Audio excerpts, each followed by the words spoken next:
Halløj, halløj. Mit navn er Daniel Lille. Undulater. Det er fandme et sejt dyr. Man kan træne dem til at flyve gennem en ring af ild.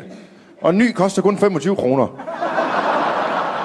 Så ved I det. Jeg kan godt afsløre det. Jeg er virkelig dårlig til de der folk, der har telefonsvar humor.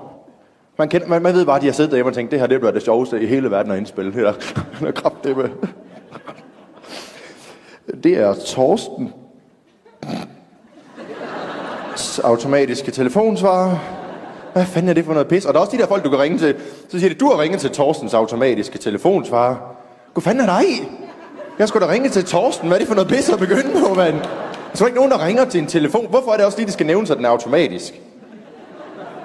Men findes der folk, der har en manuel? Der er folk, der bare står og venter på, at telefonen ringer ud. Så, yes. Den, og så 3, og den var der godt så. Du har ringet til Torstens manuelle telefonsvar. Du kan lægge en besked efter tonen. Ding, sådan. Gå væk, gå ud, jeg gider dig ikke. Jeg er glad for at være i København. Jeg kommer selv fra Jylland. Men der er virkelig en ting, der kommer på, når jeg er herovre, og det er jo, I har jo jordens mest provokerende duer. Jamen, det er for sindssygt. Altså, for eksempel over på Vestkysten, der ved duerne godt, hvad der sat menneske inden for en kilometers omkreds, så med at komme væk, for ellers så bliver man kraftedeme skudt. Det var bare, jo længere og længere østpå vi kommer, jo mere provokerende bliver det. Så kommer man til Fyn, og der må man ikke have våben. Og så kommer man herover til København, hvor du kan komme gående ind på Rådhuspladsen. Stille og roligt. Der sidder 5 duer og spiser. Og når du kommer ind til dem, så er deres reaktion bare den her.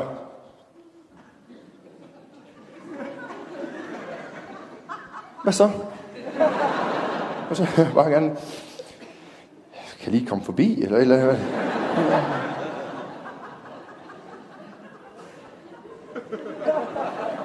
Kigger du på mit korn?